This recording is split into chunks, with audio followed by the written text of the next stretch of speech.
Guys, कैसे आप सभी लोग। आज हम लोग पढ़ेंगे Frederick Winslow Taylor scientific management theory पढ़ने जा रहे हैं। काफ़ी इंपॉर्टेंट है ये, आपके बोर्ड एग्जाम में आने की काफ़ी ज़्यादा प्रोबेबिलिटी भी रहती है। काफ़ी आसान है, इसको मतलब कि हम शॉर्ट फॉर्म में बोलते हैं FW Taylor scientific management. Okay, तो चलो हम लोग देखते हैं। टेलर साहब जो थे, इनकी जो कहानी है चालू होती है 1856 से और कहानी ख़त्म होती है 1915 में। और ये थे क्या, अमेरिकन थे who started his career as a machinist. उन्होंने अपनी करियर जो चालू की मशीनिस्ट मतलब इंजीनियर चालू किए। एक स्टील वर्क इंडस्ट्री हुई थी। आगे चल के बहुत हार्ड वर्क किया उन्होंने। क्या किया, हार्ड वर्क किया और उनको प्रोग्रेस भी मिला। बाद में उनको जो पोजीशन था, प्रमोशन हो गया और प्रमोशन मिलने के बाद उनको क्या बना दिया गया, चीफ इंजीनियर बना गया। जाहिर सी बात है, मेहनत करेगा तो आगे बढ़ेगा। ही इंट्रोड्यूस हिज ऑब्जर्वेशन, मतलब उन्होंने क्या किया, इंट्रोड्यूस किया। लगता है मार्कर काफ़ी मोटा हो गया था, पतला कर देते हैं। चलो, हो गया। He introduce his observation and experiment, observation और एक्सपेरिमेंट किए और बाद में उन्होंने कुछ साइंटिफिक डेटा देखा और देखने के बाद टेलर ने अप्रोच किया। क्या अप्रोच किया, मैनेजमेंट हमको साइंटिफिक भाषा में कुछ बताएं कि मतलब जो मैनेजमेंट होता है भाई वो साइंटिफिक में होता है। और कैसे साइंटिफिक होता है मैं बताता हूँ आगे आपको। For this contribution in development of management thought he is known as father of scientific management. Film में आ सकता है।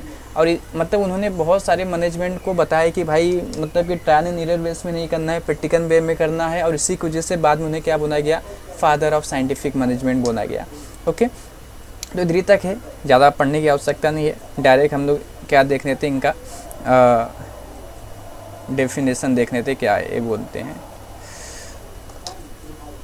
Definition of scientific management by Frederick Taylor. क्या बोलते हैं, scientific management consist of knowing what are you want men to do exactly. मतलब ये बोलते हैं कि साइंटिफिक मैनेजमेंट क्या होता है, सबसे पहले तुम ये पता करो तुमको चाहिए क्या और फिर तुम्हें करना क्या है, क्या चाहिए, क्या करना क्या है।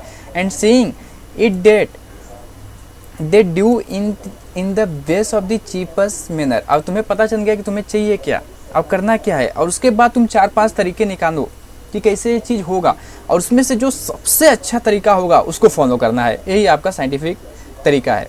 अभी जो देखते हैं क्या है, पहला फर्स्ट पॉइंट क्या है इनका, principle of scientific management. Principle of scientific management, principle of scientific management में फर्स्ट पॉइंट क्या है आपका, जो देखते हैं, science not rule of thumb. मतलब ये जो साइंस है ये कोई अंगूठा नहीं है। अंगूठा का मतलब ये होता है कि ऐसा नहीं कि मेरा मन किया भाई ये भी कर लूँ, मेरा मन किया भाई वो भी कर लूँ, ऐसा कुछ यहाँ पे नहीं होता है गाइस। यहाँ पे मतलब कि जो प्रैक्टिकल है, जिसको करने के बाद रिजल्ट आएगा, हमें वही काम करना है, उसी को बोलते हैं science not rule of thumb. Thumb मतलब कुछ भी नहीं करने का आलतू फालतू, हमेशा प्रैक्टिकल करने का। That's called science not rule thumb. In order to increase the organization efficiency, the rule of thumb method should be the substitute with the method developed for the scientific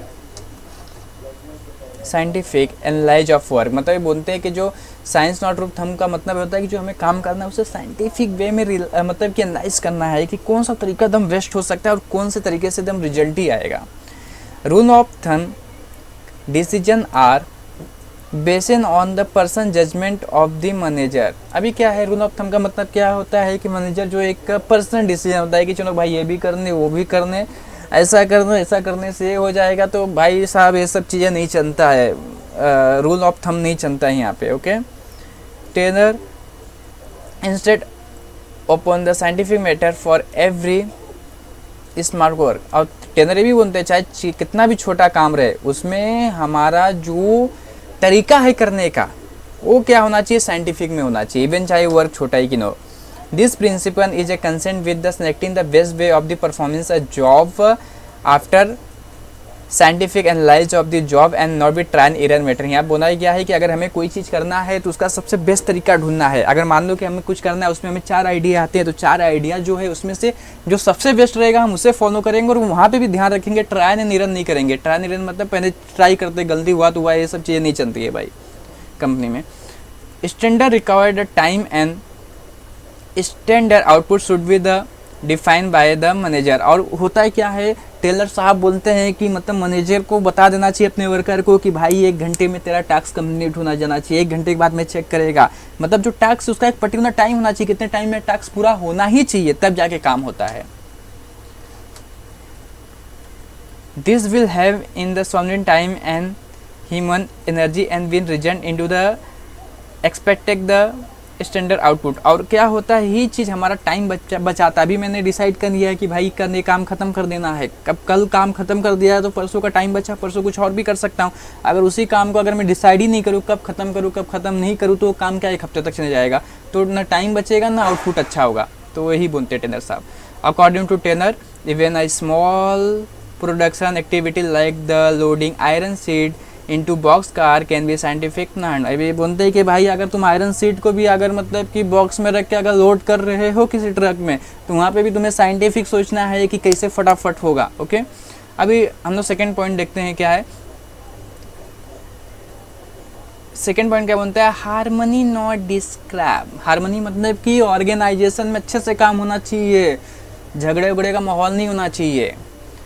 According to this principle, there should be harmony between the employee and management। मतलब ये बोला गया है कि इस principal के हिसाब से एम्प्लॉय और मैनेजमेंट में क्या होना चाहिए, कोऑर्डिनेशन होना चाहिए, एक हेल्थी इन्वायरमेंट होना चाहिए, झगड़े वाला इन्वायरमेंट नहीं होना चाहिए। This coordination will have in the minimise conflict between them. और इससे क्या होता है कि ऑर्गेनाइजेशन में कॉन्फ्लिक्ट नहीं होते, झगड़े नहीं होते हैं। Perfect understanding between employee and management will helpful in the creating healthy and working environment, achieving the desired goal। और ये बोला गया है कि अगर अच्छा सा अगर कोऑर्डिनेशन है, अंडरस्टैंडिंग है मैनेजर और एम्प्लॉइज में, तो क्या होगा, एक हेल्थी इन्वायरमेंट होगा। और हेल्थी इन्वायरमेंट से होगा क्या, कंपनी की जो डिजायर गोल है वो क्या हो जाएगा, अचीव हो जाएगा, सक्सेस हो जाएगा। Organization should we think about the maximum prosperity of employee also। अभी गाइस क्या बोला गया है, मेंटल रिवोल्यूशन। मेंटल रिवोल्यूशन मतलब क्या होता है, ईगो को हटाओ। ऐसा नहीं कि हर जगह मतलब मेरा ही चले, ये चीज़ों को चेंज करना अपने दिमाग से। That's call mental revolution. Taylor introduce the concept of mental revolution. Taylor साहब बोलते हैं, क्या बोलते हैं, this principle focus on change in the attitude of employee. ये प्रिंसिपल बोलता है कि तेरा एटीट्यूड नहीं चलेगा, एटीट्यूड को तू चेंज कर। And management toward each other. और तू क्या कर, मतलब कि कंपनी के बारे में सोच अच्छे से, ईगो मत ना बीच में। Both should realise their equal importance in organisation. Okay, there should give full cooperation for achieving goal organisation. और क्या होना चाहिए, फुल कोऑपरेशन, सहयोग होना चाहिए ऑर्गेनाइजेशन का जो गोल है उसे अचीव करने में। तू में नहीं होना चाहिए, ईगो नहीं आना चाहिए। This will increase productivity and profit. अभी यहाँ पे क्या बोला गया है, कोऑपरेशन नॉट इंडिविजुअल। अभी देखो, कोऑपरेशन किसी एक इंसान से नहीं आता है, कोऑपरेशन एक ग्रुप एक्टिविटी होती है। सब जब एक दूसरे कोऑपरेट करेंगे तभी ऑब्जेक्टिव हमें क्या होगा, मिलेगा। ही यहाँ पे टेलर साहब बोलते हैं। This principle emphasizes on mutual cooperation between workers। Mutual मतलब सब एक दूसरे से मिल के काम करें। It is employ and management, employ और मैनेजमेंट सब मिल के काम करें। Due to cooperation, trust, team spirit etcetera, internal competition will be turn into the healthy working environment. और यहाँ बोला जब एक दूसरे में सहयोग रहेगा, कोऑपरेशन रहेगा, तब जाके क्या होगा, काम अच्छे से होगा और हेल्थी इन्वायरमेंट होगा। Sorry guys. Management should always consider the suggestion given by employ in decision making process. Management क्या करता है, हमेशा मतलब वो डिसीजन देता है। और employ should be treated an integral part of the organization or respect। At the same time, employees should be the reset themselves from the going on strike and making unnecessary demand from the management। यहाँ क्या बोला गया है कि मतलब management decision देता है, और जो भी मैनेजमेंट डिसीजन देता है अच्छा ही देता है।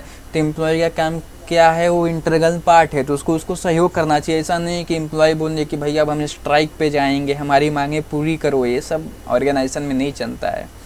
They should treat each other as a two pillar of organisation. Two pillar मतलब समझते हो ना भाई, एक पुल होता है, उसके दो पिलर होते हैं, अगर एक पिलर हटाया जाएगा तो पुल नीचे गिर जाएगा। तो यही बोला गया, एम्प्लॉय और मैनेजमेंट दोनों ही ऑर्गेनाइजेशन का टू पिलर है, तो दोनों में सहयोग होना चाहिए।